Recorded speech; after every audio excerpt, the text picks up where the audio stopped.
Bismillahirrahmanirrahim. Esselamualeyküm değerli izleyiciler. Bir ekonomik boyut programıyla yine sizlerle birlikteyiz. Bu hafta bir konuğumuz var. Ekonomist Sinan Bayraktar hocamla beraber enerji uzmanı Kalender Erdem Bey'i ağırlıyoruz stüdyomuzda. Hoş geldiniz efendim. Hoş bulduk.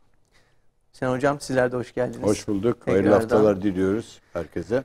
Evet, bu hafta enerji sektörünü konuşacağız daha çok Kalender Bey'le. Fakat onun öncesinde haftanın genel konularına baktığımızda çok önemli bir hareketler oldu. Nurettin Nebati'nin açıklamaları olsun, daha sonrasında gıdada indirimler olsun. İlk önce Sinan hocama söz vermek istiyorum. Genel haftalık yorumları nasıl değerlendirirsiniz? Buyursunlar. Evet, hayırlı haftalar tekrar diledik. Evet, konuları özetlediniz zaten. Hakikaten hafta sonu çok yoğun bir tempoda geçti. Değerli konumuzda Kalender Bey de enerji konusuna değinmek için burada. Önemli bir konu. Zaten Türkiye'yi çok meşgul ediyor şu arada. Fiyatlar nedeniyle meşgul ediyor. Enflasyon nedeniyle meşgul ediyor. Üretim maliyeti olarak meşgul ediyor. Her şeyle meşgul ediyor enerji. Hayatımızın değişmez bir kavramı enerji. Değişmeyecek de. Bundan sonra da değişmeyecek. Hep konuşacağız. Çünkü enerji fiyatlaması önemli bir şey. Dünyada da en büyük problem halinde şu anda. Dünyada da enerji pahalı ve bazen de kısıtlanarak gidiyor. En büyük tehlike orada. Özellikle Çin'den kaynaklanan enerji sorunları var tedarikte. Çin de enerji sıkıntısı yaşıyor. Enerjinin başı elektrik ve doğalgaz. Isınma, ayrıca doğalgaz ısınma değil, işletmeleri, büyük tesisleri çalıştıran çok önemli bir enerji kaynağı. Petrol. Ki petrol 3. planda ama bugünlerde tabii 95 doları vurdu Brent petrolü. Yükseliyor. Bizde de benzin fiyatlarını görüyorsunuz, yakıt fiyatlarını. Çok önemli bir kavram üzerinde çalışıyoruz şu anda enerjide.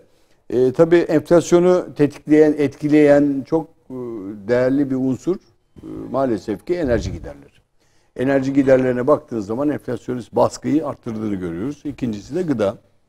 İki tane halkın geçim unsurlarını düzelten veya bozan iki tane unsur gıda ve enerji. Şimdi gıdada biliyorsunuz tartışmaları hakikaten de çok pahalılaştık. Sevgili Ahmet senin söylediğin gibi halkın beli bükülüyor, eziliyor insanlar. Gıda konusunda büyük sıkıntı var. Gıda fiyatlaması konusunda büyük sıkıntı var.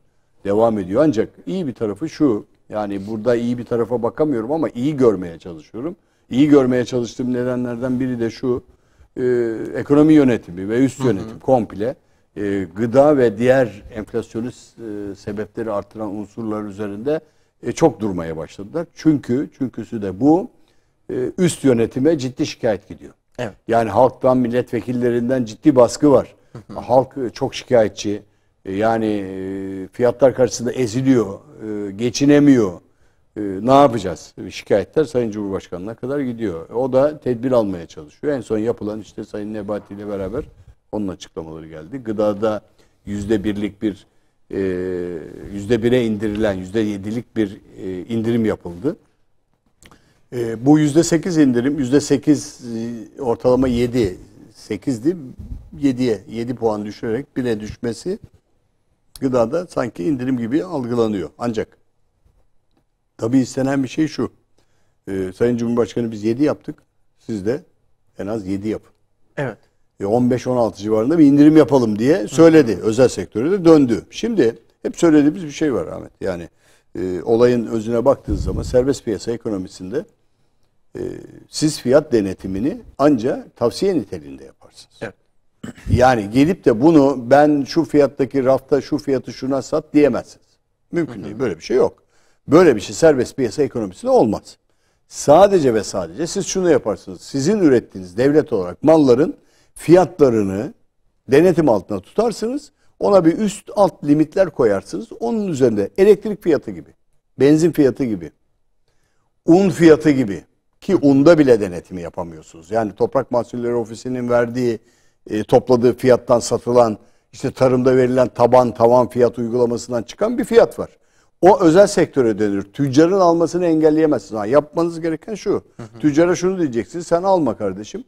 Ben Toprak Mahsulleri Ofisi olarak girerim alırım. Ziraat odaları olarak girerim alırım. Ben satarım bunu. Derseniz o zaman fiyat denetimini yaparsınız. Ama tüccara sen de alım yap. Sen de git yap dediğiniz zaman fiyat denetiminiz olmaz. Evet. Tüccar fiyatını koyar. işletim maliyetlerini koyar, bilançosunun değerlerini koyar, zammını yapar. Siz bunu engelleyemezsiniz. Engellemenizin yolu yok. Sadece şunu yaparsınız. Ben devlet olarak KDV'de sübvansiyon yapıyorum. O sübvansiyonu düşüyorum. Siz indirin. Şimdi rafa yansıyacak mı tartışmasına geliyoruz. Dün sabah canlı yayında, dün sabah canlı yayında da onu söyledim. Yani bu Merkez Bankası'nın faiz oranını indirmesi gibi bir şey. Evet. Bakın abartmıyorum, kötülemiyorum da, yanlış anlaşılmasın. Merkez Bankası politika faizini indirdiği zaman, 14'lere düştüğü zaman reel piyasaya yansıdı mı Ahmet, tartıştık burada. Yansımadı. Gene 24-25'lerde giden yıllık faizler bankalarda, özel bankalarda uygulanıyor mu? Evet. Hala düştü mü? Hayır. Sadece kamu yönetimi, kamu bankalarında siz ben bunu bu şekilde yaptım dersiniz. Bu kadar. Onun dışında bir şey yapamazsınız. Evet. Reel sektöre yansıması için bir takım tedbirler alacaksınız. O tedbirlerin başında şu gelir. Siz raftaki fiyatı %8, %7 KDV'yi indirdiğim zaman, siz de indirin dediği zaman, o zaman yapacağınız tedbir başka türlü olmalı. Tarım kredi kooperatiflerine mal satarsınız. Zincir marketleri denetleyerek zincir marketlerle anlaşma yaparsınız. Özel gıda sunarsınız oradan, markalardan bir yerlerden. Onların satışını yaparsınız. Olumlu taraflarından bir tanesi şu. Gıda Üreticileri, Gıda Satıcıları Derneği olumlu bir açıklama yaptı. Zincir marketlerin çatı sivil toplum örgütlerinden biri. Dedi ki, dün sabah açıkladılar bunu. Biz bu indirimi olumlu olarak değerlendireceğiz, fiyatlarımıza yansıtacağız zincir marketlerde. Şimdi yavaş yavaş geri gelmesi lazım. En azından durması gerekiyor. Evet. En azından durması gerekiyor. Yani artan fiyat da tehlikelidir. Artan fiyat da tehlikelidir. Söylediği zaman. Çünkü halk alamıyor. Pazardaki fiyat artışlarının baş nedenlerinin arasında mevsimsel koşullar geldi. Artı, çok önemli, atlamayalım onu. Çok önemli bir koşul var. Enerji, zam. Benzin ve diğer fosil yakıtlarına yapılan zamlardan gelen lojistik maliyetleri var. Şimdi bir şeyi yaparken, bir şeyi düzeltirken bir tarafı atlamamak gerekiyor. Bugün benzindeki sübvansiyonu kaldırdı devlet.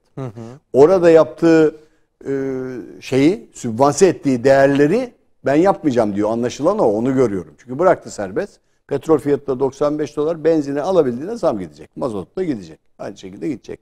Orada devlet yetkilileri tahmin ediyorum şunu söylüyorlar. Biz burada 150-200 milyar lira baskılama yapıyorduk benzin fiyatına. Kaldırdık bunu. O parayı başka bir kaynakta kullanalım. Evet. Döndüler, kredi garanti fonunu aldılar, tahmin ediyorum onu. Oradan ucuz kredi, 9 ay vadeli, Nebati'nin açıklamalarında o var. Oradan bir şirketlere teşvik vererek ihracatı arttırmaya çalışacaklar. Ama benzini pahalı alacağız. Benzin pahalı alınca ne olacak? Taşırken pahalıya taşıyacağız. Giderken pahalıya ulaşacağız. Pahalı ulaştığımız zaman enflasyon gene aşağılara inmeyecek. Kolay kolay düşmeyecek aşağıya. Et naklediyorsunuz. Etin fiyatını düşürdünüz ama mazot fiyatını düşürmediğiniz takdirde oraya yansıyacaktır. Mal naklediyorsunuz, Antalya'dan domates alıyorsunuz, domatesin fiyatını indirin ama taşıt gider fiyatını indiremezseniz bu iş bir yere varamaz, zorlanır. Açıklamalar güzel, eleştirmiyorum, bu anlamda söylemiyorum. Tedbir alıyor, tedbir devam edecek, söylediler. Enflasyonda pik yapacağız dediler, evet geliyor, daha da devam ediyor. Yani Şubat, Mart aylarında gene pikleri göreceğiz. Zaten Mart ayında Mart, Nisan başı Ramazan. Orada zaten gıda fiyatları ile ilgili tartışmaları göreceğiz. Allah ömür verirse oraları yaşarsak oradaki tartışmaları göreceğiz. Haziran'a kadar gideceğiz. Bu arada haftayı en çok meşgul eden sorunların başında Ukrayna krizi var. Fiyatlamaları çok değiştirebilecek olan bir olay orası. Ne gibi hocam? Her şey, bütün para piyasalarındaki altın, bakın altının riskleri, altın fiyatlarının artışı Ukrayna krizinden geliyor. Diyor ki ben güvenli bir şey almam lazım kendime. Altın, şu anda altın yatırımcıları Ukrayna krizini satın alıyorlar. Evet. Ukrayna krizini petrol de satın alacak. Dolar kurları da satın alacak Ukrayna krizine Amerika girerse. Haftanın olaylarını en çok önümüzdeki haftaları meşgul edecek olaylardan biri. Bir şeyle Biden'la 62 dakika konuşma yaptılar Putin. Önemli bir görüşmeydi. O müzakerelere devam ediyorlar savaş çıkmasın diye. Sayın Cumhurbaşkanı da gitti geldi. Önemli katkılar sağlamaya çalışıyorlar. Savaş çıkarsa bu coğrafyada gerçekten bütün taşlar yerinden oynar, bütün fiyatlamalar yerinden oynar. Bizi korkutan o. İkincisi gene bir kılıç, demokrasi kılıcı kafamızın tepesinde duruyor. Fed'in faiz artırımı gibi nedenler hepsi haftayı, önümüzdeki haftaları da tekrar gündem oluşturacak. Ama en büyük sorun, Sayın Kalender Bey'le onu konuşacağız. Enerji, sorun. elektrik, doğalgaz. Evet. En büyük sorun o. Bu Kesinlikle. konuların üzerinde tartışmaları Biz hemen yapacağız. Kalender Bey'e dönelim. Evet. Doğalgaz ve petrole gelen zamların sebebi nedir diye soralım. Çünkü gıdada dedik, gıdayı en çok etkileyen sıkıntılardan biri doğalgaz ve akaryakıt zamlarına. Bunu ne etkiliyor? Bunun sebepleri nelerdir? Buyurun efendim. Tabii, ben ilk önce size teşekkür ederim Sayın Hocama da. Sağ olun, beni davet ettiniz. Görüşlerimi ve fikirlerimi açıklama imkanı verdiğiniz için. Şimdi aslında bu doğalgazın zamlarının gelmesi, aslında fosil yakıtların zamlarının gelmesi Ekim aylarında söylenmeye başlamıştı. O dönemlerde başlanmıştı. Fakat devletin burada belirli bir süspansiyonu vardı. Yani belirli bir karşılamaya çalışıyordu ama artık o yavaş yavaş ortadan kalkmış durumda. Peki neden, ne oldu? Yani pandemi sonrasında ne oldu da bir anda fırladı? Hatta petrol fiyatları geçen senenin Haziran'da 40 dolarken varili Ekim'de 80 dolara birden çıktı. Şimdiki zaten 95 dolarında civarında hocam, bildiğim kadarıyla. Peki neler oldu? Şimdi bir pandemi sonrasında çok büyük bir açılım oldu. Aslında çok ülkeler pandemiden çıkmış modu yaşıyor. Bunlardan biri de biziz. Bundan dolayı aşırı derecede bir tüketim başladı. Yani sanayi anlamında bir tüketim başladı, evsel anlamda bir tüketim başladı. Ama sorun şu, arzı karşılayacak, yani arıza yapılan yatırım çok az. Şu anda fosil yakıtlarda dünya genelinde 1,5 milyon dolar enerjiye bir yatırım var. Bunun 3'te 2'si yenilenebilir enerji üzerinden yapılmaya başlandı. 3'te 1 fosil yakıtlarında yapıldığından dolayı şu anda doğalgazda, petrolde bir arıza, bir düşüş var. Yani ürün ortada yok, çok az bir miktarda. Bu sebeplerden bir tanesi.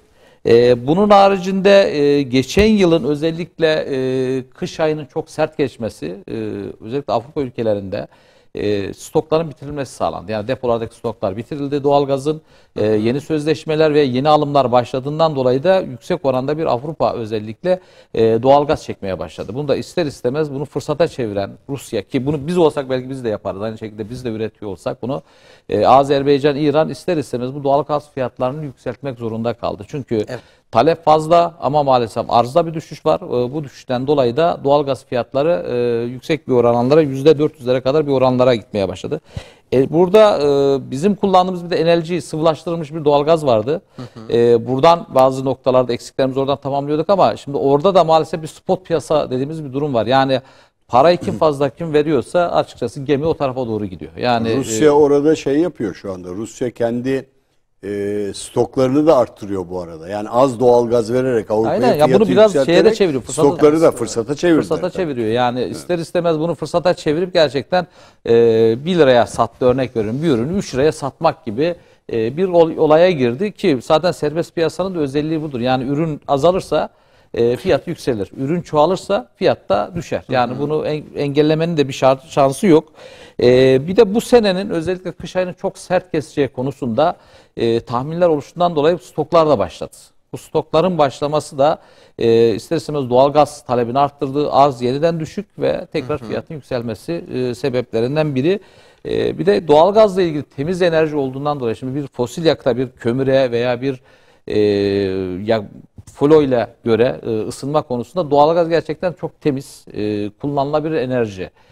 Bu açıdan da bununla ilgili yönelim de burada başladı. Türkiye'de mesela son 2 yılda doğalgaz olmayan birçok yere yavaş yavaş doğalgaz götürülmeye başladı. Bu hatlara döşenmeye başladı. İlçelerde bunlar başladı. Bu da ister istemez talep arttırdı. Ve şu anda dünya genelinde, sadece bizde değil dünya genelinde bu durum var. Geçen sene Kasım-Ekim aylarında çünkü biraz elektriği de biz ilişkilendireceğiz. Elektrik kesintileri başladı. Çünkü üretimin büyük çoğunluğu doğalgazdan yapılıyor. Bu sıkıntı zaten bekleniyordu. Ama nereye kadar gider açıkçası bunun da şu anda pek bir ucu belli değil. Bu biraz arz talep meselesi. Hocamın da bahsettiği bir Ukrayna olayı da bu işi çok büyük tetikleyecektir. Çünkü birçok şeyimiz doğal enerjiyle ilgili. Yani bugün yediğiniz meyvenin bile gübresi artık şu anda fosil yakıttan üretiliyor. Yani onlar bile artık ister istemez, sadece taşımaya geçtim, lojistik kısmını geçtim. Bunun üretim kısmı, imalat kısmında enerjinin büyük bir etkisi var. İster istemez bu her şeye hızlı bir şekilde yansımaya başladı. Sürecinde devam edilecek konusu devam ediyor. İnşallah dediğim gibi durdurmak yeterli. Ben düşeceğine inanmıyorum. Düşmeyecek de. Yani buna alışacağız. Yani bu şekilde bir enerji fiyatına alışacağız. Şimdi dünyada şunu da söyleniyor. En ucuz enerji kullananlardan biri Türkiye. Yani şimdi halkım diyecek ki ne oluyor falan. Ama şöyle bir şey. Bunu satın alma bazında baktığınız zaman, yani alım gücü bakımına baktığınız zaman dünyada 10. en pahalı 10. enerji kullanan, doğalgaz kullanan ülkelerden biriyiz. Yani çünkü bizim halkımızın alım gücü çok düşük.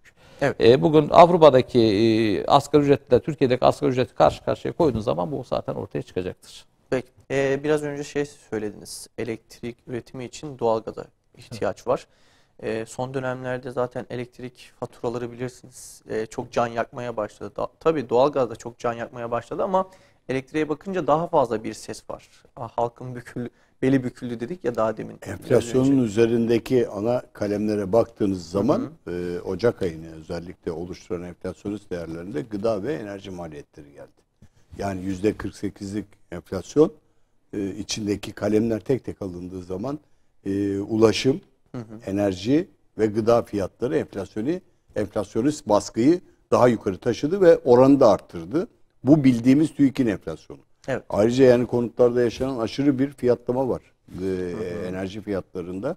Ortalama bir dairenin, büyük kentlerdeki dairenin enerji gideri şu anda 600 ile 600-800 bin lira arasını vurdu. Yani 1000 lira civarında bir şey. Artı bir de buna bağlı olarak elektrik geldi. Elektrik fiyatı da çok yükseldi. Ortalama 2000 lira bir maliyete ulaştı konutlar. Evet. Yani bunu normal asgari ücretle şimdi kıyaslamaya kalktığımız zaman perişan. %50 Kirayı falan katmıyorum. Geçenlerde evet, yaptık evet. bunun hesabını. %50 şu anda enerjiye veriyorsunuz. Enerjiye Elektriğe, veriyoruz. suya ve doğalgaza veriyorsunuz. Evet. Geçtiğimiz Ben cuma suyu da sokak- koymadım bu rakamın içine. Yani Evet. geçen bahsettim de asgari ücreti alıyor götürüyor tamamını.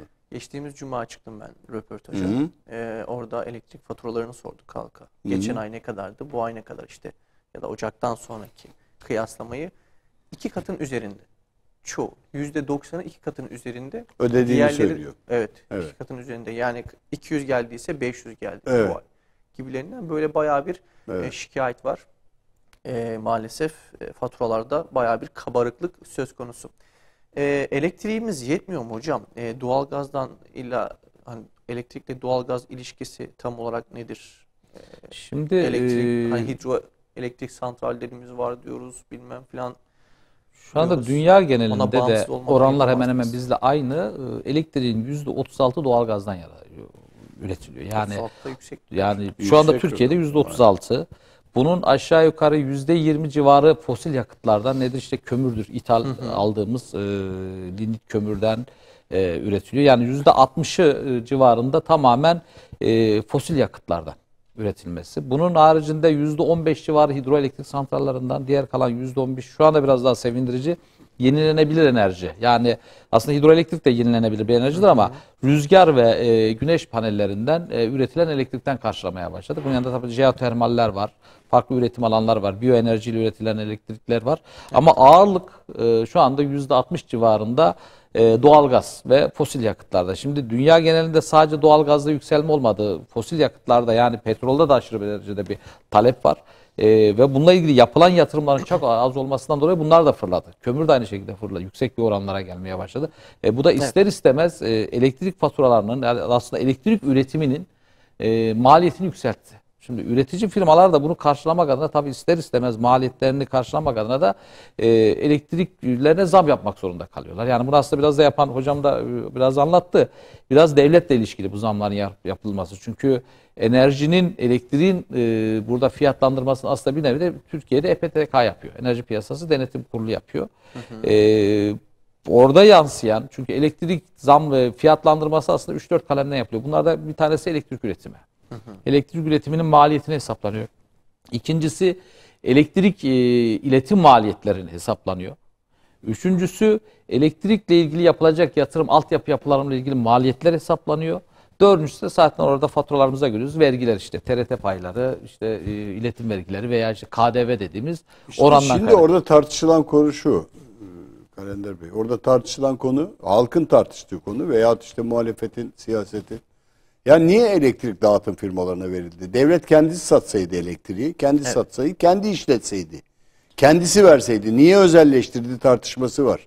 bir takım ilişkiler var. Hocam Evet. aslında bir özelleştirme de yok. Burada bir aslında işletmeyi devretmiş. İşletmeyi devretti. Evet, Yani burada, özelleştirme değil. Şimdi ben biraz da oradaki yapıyı anlatayım. Şimdi şu anda bir Anadolu yakasında bakın aslında 3 tane firma var orada. Bunlardan bir tanesi dağıtım firması dediğimiz bir firma var. Devletin özelleştirdiği.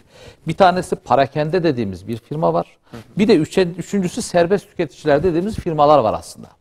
Şimdi burada elektrikle ilgili fiyatlandırmayı tamamen dağıtımın amacı şu. Yani orada diyor ki devlet benim adıma sen buradaki elektrik hatlarının tamiratı, sorunların giderilmesi, elektrik başvurularının alınarak bunlarla ilgili altyapının hazırlanması ile ilgili yapan bir firma var. Bu tamamen bağımsız. Yani ikincisi benim adıma diyor parakende satış yapmalısın diyor. Yani bunu çünkü ben bunu vermek zorundayım bu elektriği ve bunu da ben denetim altında tutmak zorundayım ve bunun fiyatlarını da ben belirlerim sen değil.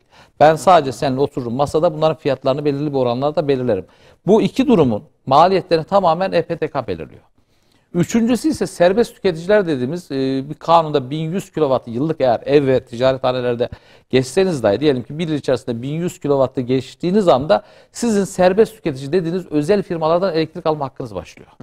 Yani ben gidip diyorsunuz ki benim bu ayki faturam aşağı yukarı 1100 kW'ı geçti bir aylık faturam ben artık gidip piyasada bunlar biraz daha uygundur. Çünkü onlar elektrik biraz daha kendileri üretiyor. Yani neyden üretiyor? Rüzgardan üretiyor. Neyden üretiyor? Doğal gazdan üretiyor. Kendi ürettikleri veya yurt dışından bir ara bir firma Bulgaristan'dan alıyor mesela. Alıp Türkiye'de satış yapıyor. Şimdi burada bir rekabet olayı da yaratmak zorunda. Devlet hatta özelleştirme yaparken şu dedi. Dağıtım firmalarını ve perakende satış firmasını aynı firma alsa da aynı bina içerisinde bulundurmayacaksın. Çünkü ben burada bir rekabet yaratmak zorundayım. Çünkü serbest tüketicilerin yani serbest tüketim satışı yapan firmaları da kollamak zorundayım noktasında. Şimdi burada fiyatlandırma yapan bu hafta biliyorsunuz bir toplantı yapıldı geçen hafta. Bakanla 16 tane dağıtım firması bunu yaptı ama orada ben çok ne konuştular bilmiyorum ama çok da merak ediyorum. Yani çünkü burada belirleyen zaten EPTK. Fiyatlandırma yapan EPTK. Sadece serbest tüketicilerin elektrik satan firmalara müdahale etmiyor. Onlar da zaten ucuz vermek zorundalar ki bunu satabilsin. Evet. Yani burada tamamen üst limiti, şu andaki limiti devlet koyuyor. Burada ne kadar destek verebilir, ne kadar vermeli, ne kadar yatırım yapmalı konusunda da tabii bu biraz da işin yükü devlete düşüyor. Şu anda fiyatlandırma bu. Biraz daha dediğim gibi tamamen konu devletin fiyatlandırmasıyla alakalı. Devlet diyor ki yüzlerin 50 lirasını ben karşılıyorum zaten diyor. Yani %25, elektrikte %25, doğalgazda karşılıyorum %50. ben diyor. Evet. Yani ben önemli bir şekilde elimiz koyduk taşın altına. Elektrik daha o toplantıda şunu söylediler. Biraz daha masraflarınızı gözden geçirin. İşletme giderleri. Ama elektrik dağıtım şirketleri de diyor ki benim işletme maliyetlerim arttı. İşçiliğim arttı. İşletme giderlerim çok arttı. Ben bunu onun üzerine yansıtıp tahsil etmek zorundayım diyor. Oraya 1 lira 2 lira koyduğu zaman dünyanın parası ediyor milyon kişilerde. Ya ona bakmak lazım özellikle. Peki hükümetin elektrik fiyatlarının artışında bizim bir katkımız yok şeklinde bir açıklaması vardı. Biraz önce de sizin öyle diyor evet. Hükümet diyor ki benim elektrik söylediniz. Evet yani. Bir diğer yandan da sosyal medyada gördüğüm bir raporu söyleyeceğim. Elektrik devletten yani kurumların devletten aldığı fiyat, yani elektrik aldığı fiyat 35 kuruş üzeri bir şeydi. Evet. Sattığı fiyatsa 136 kuruş civarı. Evet. Yanlış hatırlamıyorsam. Evet. Bu %400 küsür civarında bir ama dün açıklama yaptılar öyle 32 yükseliş. kuruş diye bir fiyat Değil, yok diyor. o değişti. Öyle bir şey yok yani. diyor devlet diyor ki öyle Ben sadece 32 soruyorum. kuruşa alıp da 126 kuruşa satmak diye bir şey yok. Nereden çıkardınız bunu diyor. Devlet de Neye bunu göre söylüyor. hesaplanıyor peki? Neye göre hesaplanıyor? Ben 32 kuruşa satmıyorum diyor. Elektrik fiyatını ben maliyeti belirlerim. arttı sattı. Yani şu anda 0.80, 0.70, 0.90 kuruşlarda satıyor zaten özele. Yani şimdi şöyle aslında burada dağıtım firmaları bir elektrik satan firma değil. Burada sadece işletmesini yani buradaki elektrik diyelim ki bu bölgedeki elektrik hatlarının işletmesini devlet. Ya sayacı okuyacak. Sayacı hatları okar, tahmin arıza varsa edecek, arızaya gider. toplayacak parayı. Veya işte başvurular olur. Yeniden şuraya bir fabrika kuracağım. Bununla ilgili bunu değerlendirmeleri yapar. Sonra bunları parakende firmasına yönlendirir. Yani parakende firması da yine devletin verdiği fiyattan verir. Ama ne zaman sen 1100 kW'ı aylık geçiyor, yıllık geçiyorsan sen ben dersin ki o zaman serbest tüketicilerde piyasada kendinin ürettiği veya yurt dışından elektrik alan firmalarla masaya otururum. Yine bunların nakilatlarını kullanırım. Orada da yine bir bedeli belirliyor. Dağıtım bedelini yine devlet belirliyor.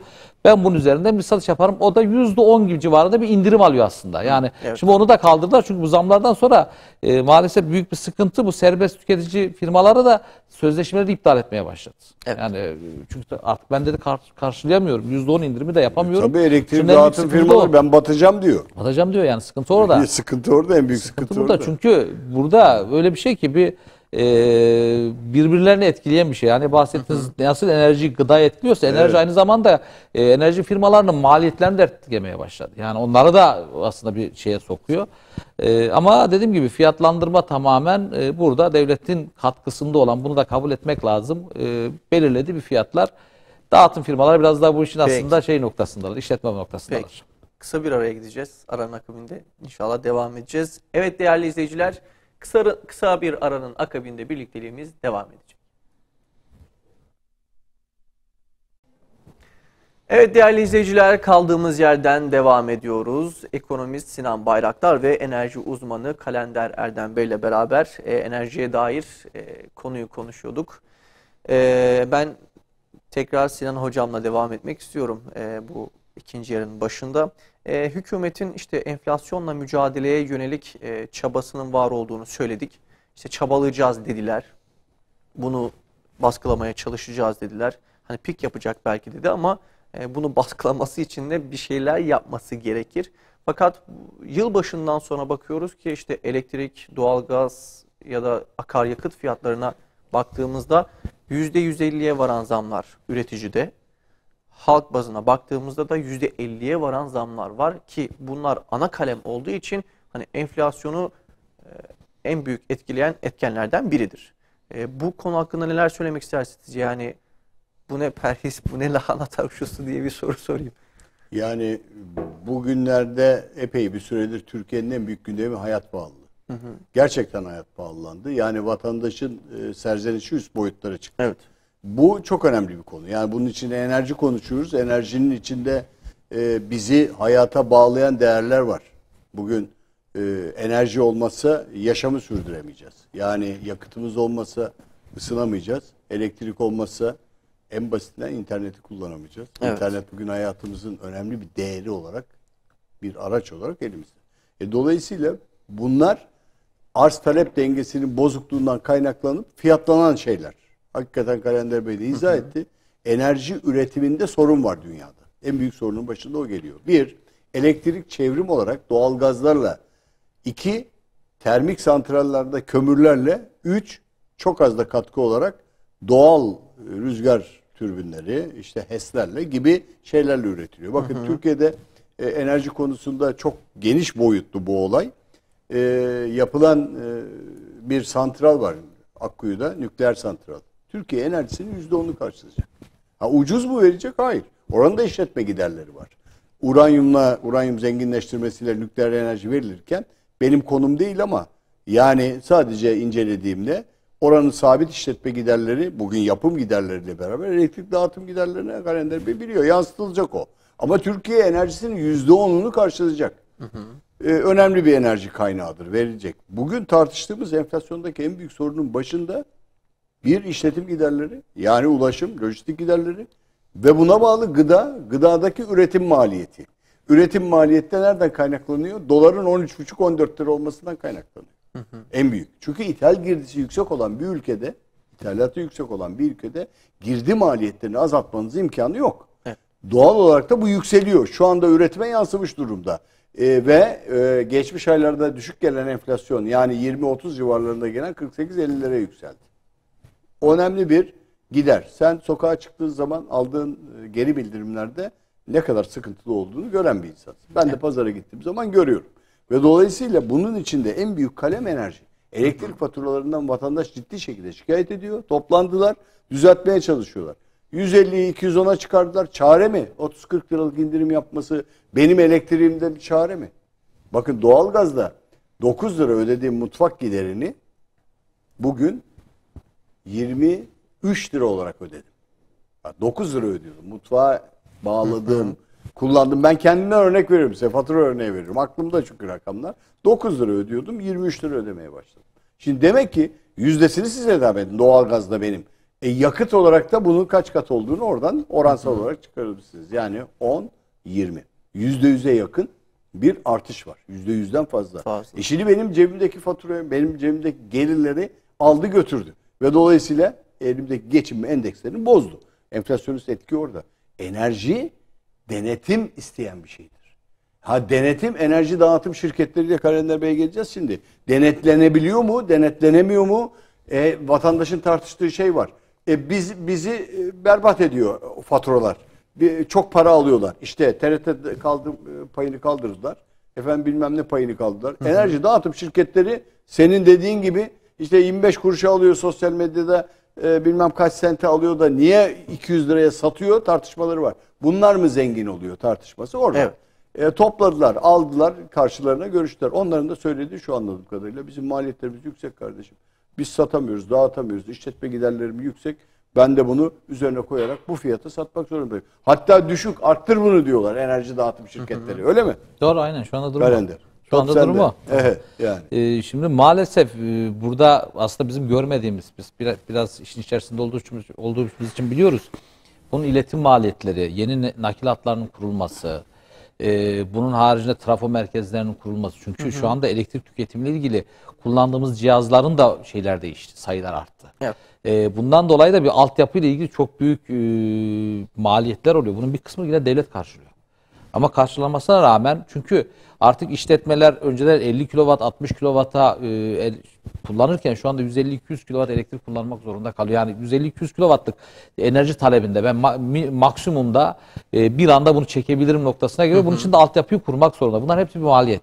Bu maliyeti ister istemez faturalara yansıtmak zorundasın. Yani zararını, hiçbir şirket zararına bir satış yapmak istemez. Yani bu özel sektörün zaten yapısına da aykırı bir olay. Bunu ancak kamu kuruluşlar yapar, halkını desteklemek amacıyla zararına bir satış yapar, ama şu anda böyle bir şey söz konusu değil.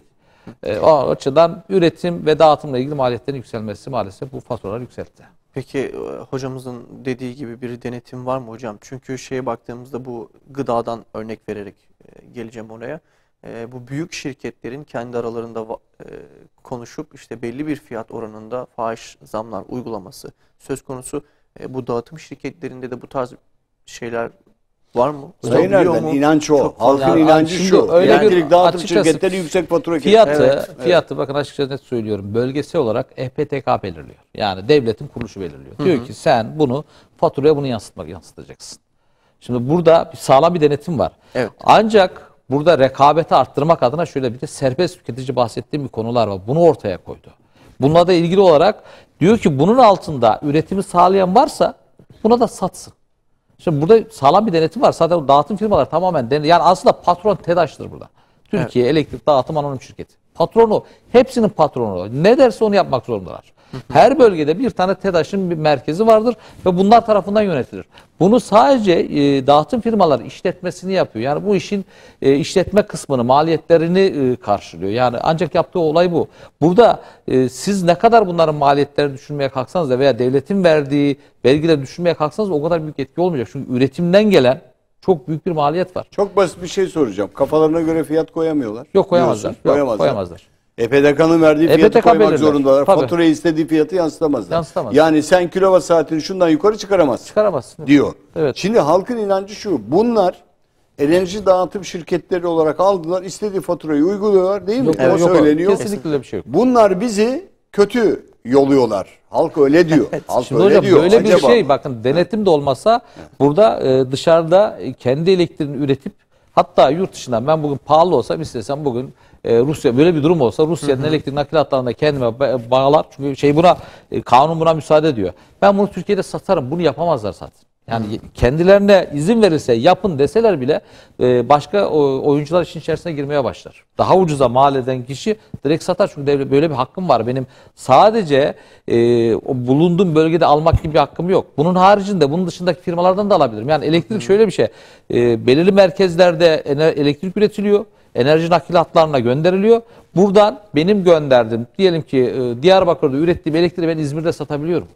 Yani şey gibi bir kuralı yok. Yani bulunduğu yerde ben kurayım, oradan millete satayım, böyle bir olay yok. Yani sisteme gönderiyor. Sadece devlet diyor ki bana iletim hattının maliyetini ver. Onun haricindeki kendini satabilirsin diyor. Evet. Yani böyle bir serbest piyasa da var aslında. Yani böyle kafalarına göre bir zam yapma gibi şansları da yok. Evet, yani hocamın Şimdi o denetimi şöyle yapıyorlar. Yani sen tüketici olarak da istediğin yerden fatura alabilirsin, serbest. Tabii 1100 kilowattı yıllık İzmir'deki, geçiyorsan İstanbul'da oturuyorsun, İzmir'deki elektrik Firmadan da dağıtım alabilirsin, şirketinden git, alabilirsin. uygunsa oradan fatura gelsin sana.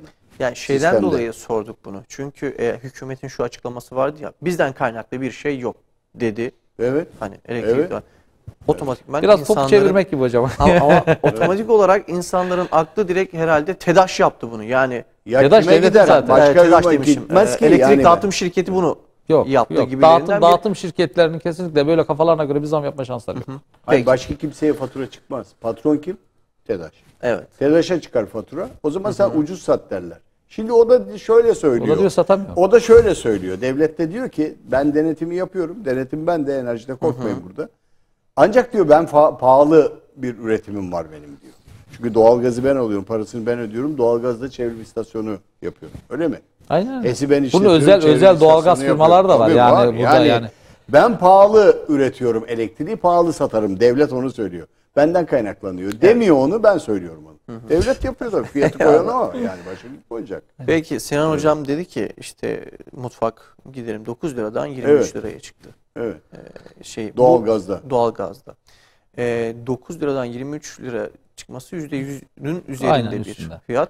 Sanki buna bir kota mevzusu geldiği için böyle bir kat daha fazla arttı gibi bir düşünce de var. Şimdi Bu aslında kota mevzusu daha önceden de mi vardı, vardı. yoksa şimdi? Şimdi şöyle vardı, kaldırıldı. 1999-2000 yıllarında bu elektronik sayaçlara geçildiği zaman elektronik sayaçlara değişimi sağlamak amacıyla böyle bir 150 kilowatt kotası vardı. Diyorduk ki 150 kilowatta kadar kullanırsam ben normal bedelden öderim. O dönemden bahsediyorum. 150 kilowattı geçersen bunun üstünde zamlı yersin. Ama elektronik sayaca geçersen ben bu kotayı koymuyorum dedi ve insanlara elektronik sayaca. Çünkü kaçakların mekanikte daha rahat olduğu için de ve mekanik sayaçlarda enerji kayıpları ve ölçümlerde çok hatalar çok fazla olduğundan dolayı elektronik sayaca geçildi.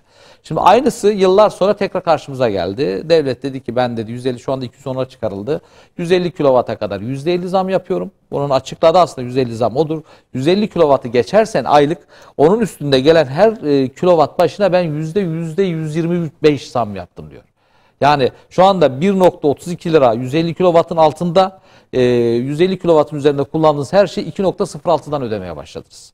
Aslında ama şöyle bir sorun var. 150 kilovat şu anda elektrik sisteminde çok büyük bir kilovat değil. Yani çok rahatlıkla evler geçiyor. Şu anda en kötü, en basit ev 250-300 kilovatın altında kullanmıyor. 210'a çıkardı ama kullanmıyor. Çünkü kullandığımız cihazlar yüksek. Televizyonlarımız, eskiden bir tüplü televizyonumuz vardı. Şu anda koyuyoruz bir LCD ekran. Bunun çok büyük bir elektrik tüketimi var. Evet. Buzdolaplarımız artık eski gibi değil. Derin dondurucularımız var. İster istemez burada kullandığımız kilovatın miktarı daha fazla oldu. Ve işte yansıyor yani ben 150 kilowattın altına düşersem %50 zamla alıyorsun, kabul. Ama bunu geçmeme bir şansın yok. Ancak bir tane ampul yakarsan yapacak bir şey yok. Böyle Gaz geçiyor. lambasına mı Gaz döneceğiz? lambasına döneceksin. Biz bundan Yani şimdi 150 kilowatt saat çok önemli bir şey değil. 210'u bile aşıyoruz. Ortalamada değil mi? 150 kilowatt zaten 4 ben kişilik bir duydum da ailenin güldüm şeyi. yani. Yani şu anda bir evin normalde 300, 350, 400 kilovata yakın bir maliyeti var. Yani elektrik tüketimi var aylık olarak. Bunu çünkü çamaşırınız var, bulaşığınız var. Bunların hepsini elektrikle artık kullanıyorsunuz. Yani eskiden elle yıkanırdı ama şu anda o kalktı. Bu da hepsinde ne yapar? İster istemez elektrik tüketimini arttırdı. Peki hocam, şimdi faturalar bu kadar kabarık gelince işte halk artık çareyi nasıl tasarruf yapacağız? Nasıl kaçınacağız şu faturalardan? Ne kadar kar elde edebileceğiz? Yani kar dediğim işte 500 lira zam geldiyse bir sonraki ay nasıl Ben bu 300 zamdan liraya nasıl daha az getirebilirim? etkilenirim o Daha az şeyinde. etkilenirim şeklinde bir sorular var. Bizim dönemimizde askerlikte koğuştan çıkarken lambaların söndür. üzerinde bir yazı vardı. Hala duruyor hocam. Birini Ben en söndür. son bırak. Birini söndür, tamamını söndür diye yazılar vardı. Şimdi evlere koyacağız onu. Birini söndür, ikisini söndür, üçünü yakma, şöyle yap, gaz lambası koyacağız falan. Yani oraya gidiyoruz artık. Mecburuz hocam ona, çünkü gelen faturalardan Şimdi belli. olay Nasıl aslında tasarruf biraz yapabiliriz? daha baştan Halk- da başlıyor. Uzmana Şimdi soracağız onları. Nasıl tasarruf yapalım? Şimdi Nasıl şöyle gidelim? Evet. tamam bir tasarruf kültürü yaratmak zorundayız içimizde. kullanmadığımızı kapatmak zorundayız. Artık bu gereklilik haline geldi. Önceden bir tavsiye modundaydı ama artık gereklilik haline geldi. Evet. Çünkü cihazlarımız artık elektrikten bahsediyorum, elektronik. Taktığınız bir şarj aleti bile farkında varmadan bir elektrik tüketiyor. Belki aylık olarak etkili ama yıllığa baktığınız zaman bir maliyet çıkarıyor bu size. Evet. Bir kez bir tasarruf kültürüne gitmemiz gerekiyor. Yani bu kültürü algılamamız gerekiyor. Kullanmadığın lambayı söndür. Bu bir işin bir nevisi. Ama bunun yanında sorun şurada. Kullandığın takılan lambanın gerçekten verdiği aydınlatmasına ihtiyacın var mı yok mu? Soru burada. Şimdi ben burada bir lamba yakıyorum. Işık tamam harika. İyi de ben bunu aslında ışığı düşürsem aynı verimi sağlayabilecek miyim? Ve bundan da tasarruf yapabilir miyim? Şimdi iş burada biraz da denetim kısmında biraz da kendimiz bu işin denetimini yaptırmak zorundayız. Şimdi biz iş yerlerine bunu tavsiye ediyoruz. Diyor ki ben elektriği nasıl az kullanabilirim? Diyorum ki ilk önce denetimini yaptırmak zorundasın. Ki bizler gelip, bizim gibi firmaların gelip senin nerede ne sorun aydınlatma ışığının lüksünü, kullandığın elektrik tesisatındaki doğruluğu, çünkü burada eğer dengesiz bir yükleme yaparsan fazla akım çekmeye başlıyor. Bu da elektrik senin sayacını etkilemeye başlıyor. Evet. Bunların hepsinin ölçülüp, denetlenip sana bir rapor halinde sunuyoruz. Kullandığın evin boyası dahil. Çünkü sen aydınlatma değer koyu renk bir boya kullanırsan aydınlatmayı daha fazla kullanmak zorundasın. Tasarrufsa amaç buradan başlayacak zaten her şey.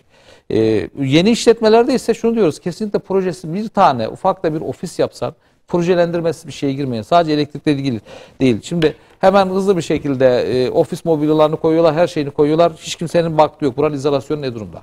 Gerçekten ısı izolasyonu. Çünkü bunlar sonra yansıyacak. O kurulum maliyetine bunu hiç insanlar bu işin önüne atmıyor. Ben yıllar önce 2005-2006'da bir ev aldım. Evet. İnşaat halindeydi. O zaman belediyelerde şöyle bir durum vardı. Dedi ki yutong olan, duvarlar yutong yapılan binaların ısı izolasyonu yapmasına gerek yok. Yutong zaten ısı izolasyondur dedi. Ben o zaman kendim aldığım için içeriden komple izolasyonunu yaptırdım. Şu anda benim komşumla aramda faturam yarı yarıya. Sonra 2 yıl sonra dedik yok artık yutonglara da artık yapılsın dedi ama olan bizim binadakilerin oldu. Yani benim komşumla aramdaki elektrik doğalgaz faturası yarı yarıya. Çünkü burada gerçekten doğru bir projelendirme, doğru bir denetim, yeni yapılacak işletmelerin projelendirme yapılarak evler de dahil bakın taşınacağınız evin ilk önce bir de projelendirmesini yapın. Nereye ne kullanacaksınız, nasıl kullanacaksınız, buradaki izolasyon durumu nedir? Kullanacağınız elektrik tesisatı gerçekten doğru mu yapılmış? Bu sadece tasarruf anlamında değil, güvenilirlik anlamda da. Kullandığım kaçak akım rölesi gerçekten takılı ama çalışıyor mu, çalışmıyor mu? Çünkü maalesef bizim meslektaşların da bununla ilgili sıkıntısı var. Ben çok kaçak akımın orada takılı olduğunu ama işlevi olmadığını çok gördüm. Yani maalesef bu da bir sıkıntı. Eğer doğru bir elektrik tesisatı yapılmadıysa faturana da senin %10, %15 aslında arttırıyor burada farkına varmadan.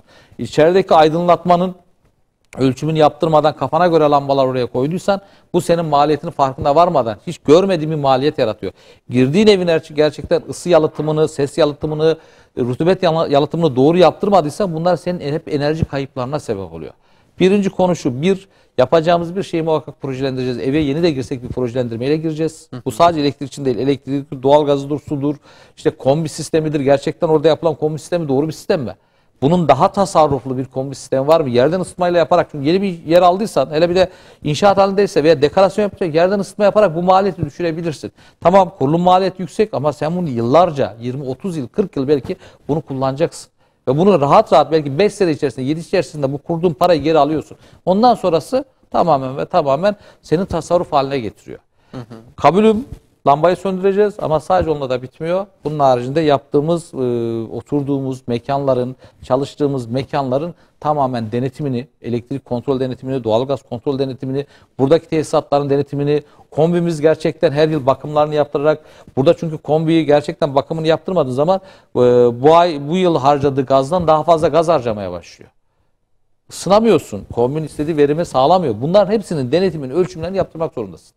Bu ancak seni tasarrufa götürür. Sadece lambayı söndürmekle olmuyor. O kültür olması gereken bir kültür. Bu sadece dinimizde de olan bir kültür. Tasarruf kültürü. Bunu da yapmak zorundayız. Bunun yanında da gerçekten uzman firmalarla, uzman insanlarla çalışarak burada kendimizi tasarrufa götürebiliriz. İnşallah. Peki bu elektrik tesisatlarının denetimlerinde yapılan hatalar nelerdir? Eğer böyle bir hata yapıldıysa Bunun önüne nasıl geçilecek? Şimdi Biraz önce tasarruf şöyle var. söyleyeyim. Örneğin yanlış kablo kullanımı da elektrik Yani. tüketimini arttırıyor mu? Tabii artırır. Arttırıyor Artırır. yani. Çünkü biz mesela termal kameralarla panolar izleriz. Yani gideriz termal kamerayla bakarız hangi hatta çok ısınma var. Çünkü ısınma demek burada aslında kablonun ısınması demek bir enerji tüketimi, gereksiz bir enerji tüketimi anlamına gelir. Eğer siz burada dengeli yüklenmemişsiniz veya çekilen kablo çalıştırdığı cihazın altındaysa burada ısınma yaratır. Hem burada yangın tehlikesini oluşturuyorsunuz hem de elektrik tüketimini fazlalaşmaya başlıyorsunuz. Bunun yanında aslında burada kullanabileceğiniz farklı cihazlar da var. İşletmelerinizde işte kompasyon panosu dediğimiz aslında bu elektriğin de tüketimini azaltıyor.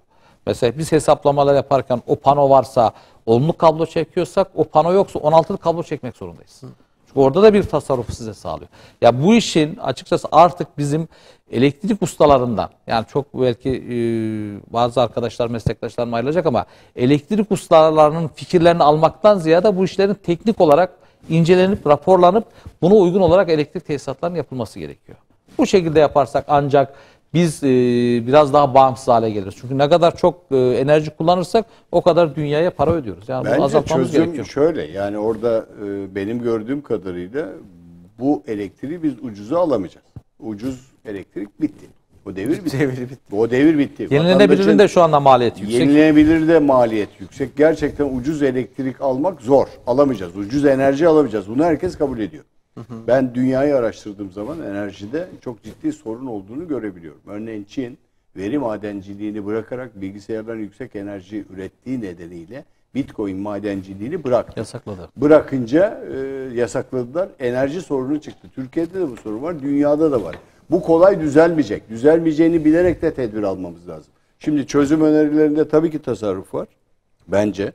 Tasarrufun dışında faturayı kontrol etmek var. Hatta kendi kişisel denetiminiz var. Aynen. Kişisel denetimin içinde sen daha iyi biliyorsun bu uzmanlık konunda. Yani bir şarj aletinin demin söyledi. Çok basit halka önereceğimiz şeylerde.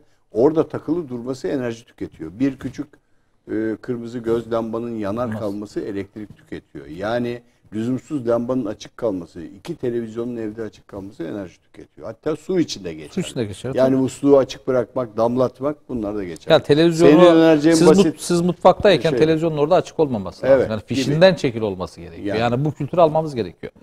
Yani bu sadece devlete veya bu pahalı dağıtım şirketlere yüklenmekten değil. Bu bizim bir kültürümüz haline gelmek zorunda artık. Evet. Çünkü bu dünya genelinde, sadece bize değil, dünya genelinde. Peki dünya bu konuda nasıl bir sürece gidecek? Bunu da zamanla göreceğiz. Yani belki yeni enerji kaynaklarına yönelecek. Nükleer enerjiye şu anda çok karşıyız ama belki o nükleer enerji konusunda büyük yatırımlar olacak. Yani buna mecbur kalacağız. Yenilenebilir enerjiyle ilgili büyük yatırımlara ihtiyaç olacak ama bu çok uzun vadelidir. Çünkü yenilenebilir rüzgar ve güneş panelleri diğerlerine göre verimi daha düşük bir enerji kaynaklarıdır. Maliyetler yüksek, kurulum maliyetleri yüksek ama geri dönüşü 12-13 yılda ancak kendini toparlıyor ve 20-25 yıllık ömürleri var. Yani bir noktadan sonra onları da çöpe atıyorsunuz. Bununla ilgili yatırımlar yapıp Türkiye'de bu yenilenebilir enerjinin teknolojisini kendi ülkemize koymamız gerekiyor ki çünkü aldığımız bir tane güneş panelini biz aslında 15 yıllık elektrik faturasını gidiyoruz Almanya'ya ödüyoruz. Farkına varmadık. Çünkü 15 yıl belki 12 yılda biz bu parayı ödeyecekken otomatikman hızlı bir şekilde peşin bir şekilde ödüp o da pahalılaşıyor. Bugün güneş paneli diyorsunuz alüminyum ağırlıklı olarak üretiliyor. Metallerde alüminyum metallerdeki aşırı fiyat artışı o panellerin üretiminde yüksek maliyet getirdi. Tamam güneş tarlaları yapalım ama bu işe Almanya'ya bakın 30 yıl evvel başladı güneş panelleri. Yani onu şu Bizim anda ülkemizde daha yeni başladı. Maalesef. Çözüm önerilerinden bir tanesi tabii ki ucuz enerji. Güneşten yararlanmak. burada biyoenerjiye dönüş yapılabilir teknolojik anlamda biraz daha teknolojik anlamda da çok destek verilmesi gerekiyor. Şimdi kabul ediyorum devlet faturaların bir kısmına destek veriyor ama burada eğer teknolojiyi kaldıramazsanız burada bu teknolojiyi kuramazsanız ülkenizde bunu her zaman 100 yıl sonra da olsa aynı sorunu yaşamak zorundasınız. Ki bizim ülkemiz yenilenebilir enerjide çok Şanslı bir böyle ülkeyiz. Şanslı Ülkeyiz ülkeyiz yani. ama Dalgası olsun, havası gidin olsun, Almanya'daki güneşi olsun. güneşin Gayet. aldığı güneşle bizim aldığımız arasında dünya fark var. Bizden daha az alıyorlar ama güneş panellerini bizden daha çok kullanıyorlar. Yani bugün teknolojide ısının arasında 2 ısı farkından enerji üretilebilir Üretiliyor, vaziyete geldi. Bunları İki iyi metal değerlendirip arasındaki ısıdan bile fark. mühendislik çalışmalarıyla bunları ucuzlatabiliriz. Ama şunu kabul edelim, ucuz enerji alamayacağız. Peki. Evet. Ağzınıza sağlık. Çok teşekkür ederiz katıldığınız için Kalender teşekkür Bey. ederiz. Hocam sizlere de çok teşekkür Ben ederiz. teşekkür ederim. Ağzınıza sağlık. Her şey için teşekkür ederiz. Güzel bilgilerle bizi aydınlattınız. Biz de İnsanlara teşekkür ederiz güzel bu bir- fikirlerimizi çokça açıklama faydalandık imkanı sizlerden. sağladığınız için. Sağ olasınız. Evet değerli izleyiciler, Ekonomik Boyut programının sonuna geldik. Haftaya aynı saatte görüşmek dileğiyle. Hoşça kalın. Allah'a emanet olun.